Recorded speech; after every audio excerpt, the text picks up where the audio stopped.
Continuing, it says, although there is much overlap between the technologies used for audio harassment, remote neural monitoring, and directed energy weapons, it is best understood by individualizing them as separate entities. However, the reader should realize that the same technologies used for audio harassment, for instance, may be modified for use as a weapon to cause pain rather than harassment. For some time now, research has been in progress to perfect directed energy as a form of projectile free warfare. The terminology used in this research is similar to the terminology used in traditional ballistic research. The key elements of both are the analysis of propagation and target interaction and maximize the effectiveness of the respective weapon. Regardless of whether one is studying a projectile fired from a rifle or a laser fired from a satellite, the technology is relatively the same. Weapons are devices which deliver sufficient energy to targets to damage them. The effectiveness of the is desired damage to a target is the result of the propagation and accuracy of the weapon, as well as the physical properties of the target. An effective design maximizes the ease of propagation and accuracy to affect change on a known target. Directed energy fits the bill in many ways as the absolute perfect design. The ability to fight a war without bombs or bullets is upon us. Economic constraints have limited the widespread use of directed energy in the theater of war, with favor given to traditional ballistic weapons and the large sums of money that they generate. However, most traditional weapons manufacturers have initiated research and development programs into directed energy modulates, modulates, seeing them as an inevitable progression of modern warfare. We will examine the basics of directed energy as well as the possibility that some of its current experimentation is being done non consensually on the public. As stated before, the technology behind directed energy weapons, Salaki weaponry, is closely related, if not synonymous, to the technology behind behavioral control and audio harassment. And that's the spirit because I just brought up with the thing with the of movie The Incredible Hulk, and like I said, they basically harness the energy from like sound waves, and so and if they could do all that, and like I said, you would have to go look it up because like I said, right now my internet's down, I can't actually like show pictures or anything, but if you go look it up, what I mean, you'll see what I'm talking about, and it's not just one concept. You got certain countries and or governments that actually have this prepared. So when the citizens do try to rise up, they gon' because at the end of the day, what good would it be? That's what they want to eliminate, like the Georgia Guidestones. They want to eliminate a huge portion of the population, but yet still they still want to be feeling like they kings. You know what I mean? Like it's deep how this shit is. You know what I mean? But that's how you know it's really the Most High too, because you know what I'm saying. Like these plans been in secret for thousands of years, but at the same time, I just listened to the brother from Men of Valor make a statement. He said, you gotta remember, you know, them Rod tried to do the one world order thing, and it failed. So what makes these Edomites think that they go what they do it is gonna be, you know what I mean? Like that show you the pride and the pump of Esau. You know what I mean? Like Salakia though. It says the term directed energy encompasses a variety of weapons such as lasers, particle beams, and microwaves. A fourth modality of directed energy weaponry is referred to as scalar wave technology, and is sufficiently unique from the other three to be discussed separately.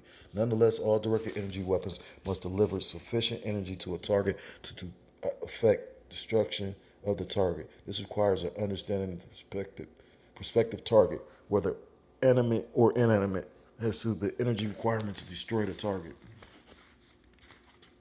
Furthermore, for a target to be affected, the energy must be effectively delivered to the target. The term for this is propagation. Just as a bullet is subject to drag secondary to atmospheric conditions, lasers and microwaves may be subject to atmospheric moisture and other particles that inhibit their propagation.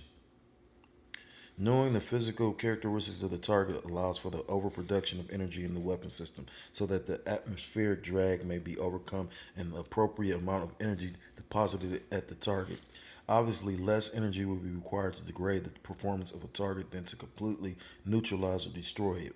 The amount of energy deposited in it is most commonly expressed in joules. A joule is approximately the energy required to lift a quart of milk a distance of 3 feet. Targets are described as either soft or hard depending on the choice of either degrading them or destroying them respectively.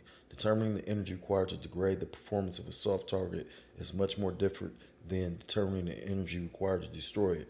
In order to inflict a perturbation in function, specifics about the target must be determined. I'm gonna skip this. Well, no, because like I said, that's the purpose of them making. I'm gonna read it out because that's the purpose of them making these non-lethal weapons. You get what I'm saying? And they talking about they going into that. You know what I mean? They could destroying something as far as like basically the difference between destroying something and the difference between incapacitating the person. You know, that's why you got like weapons like pepper spray. Pepper spray is designed for you to actually like, you know, you got some foul ass motherfuckers. You know what I mean? They show you how. You know, I've seen motherfuckers spray a motherfucker and then beat the dog shit out of them. You know what I mean? But at the same time, pepper spray is designed for you to like basically to get up out of a situation. You know, when a female is feeling threatened or you know some old crazy shit, female walking alone late night to her car and a motherfucker trying to snatch her purse, or you know what I mean, even try you know what I mean rape. You know what I'm saying? It's not meant for her to not beat his ass after he's all. It's meant for her to get away. So you know what I mean, like it's to incapacitate. You know what I'm saying? For instance, in biological systems, one must know the physical and chemical composite as well as the neural anatomy and neuron depolarization frequencies. In electronic systems, the target circuitry must be understood in order to degrade its performance rather than destroy it. Destroying a target produces immediate feedback, while degrading the target requires time to observe the desired changes in the target's functioning. This may explain the long duration of time, sometimes a decade or more, that we see victims of non-consensual directed energy experimentations enduring. The disposition of energy alone is not sufficient to degrade or destroy a chosen target. One must also consider the factors that influence energy density as well as the energy delivery rate.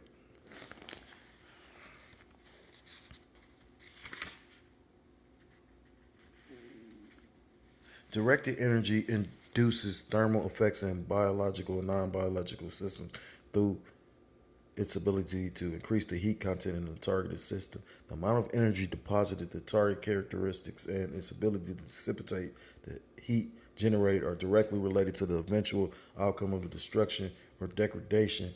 However, in biological systems, there are also non-thermal effects that may incapacitate the target regardless of the thermal effects. There are biologic effects that energy and non-ionizing radiation have on the various systems of the body. Much of this data has come from cell phone exposure studies and microwave energy research.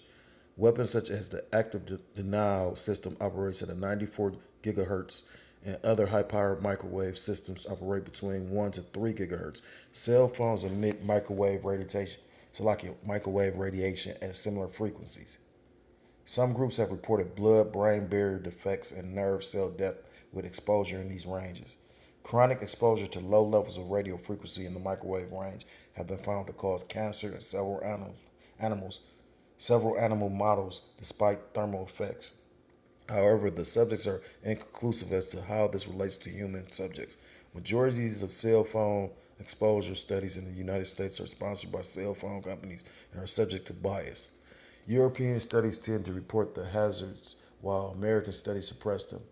Other non-thermal effects that have been reported include changes in the immune system, neurological effects, behavioral effects, potentiation of drug effects across the blood-brain barrier, and calcium efflux in the brain tissue. All of these findings have been reported by European and American researchers, with calcium ion efflux being the most reproducible. The biological significance of this finding remains to be seen. Okay, let me stop there.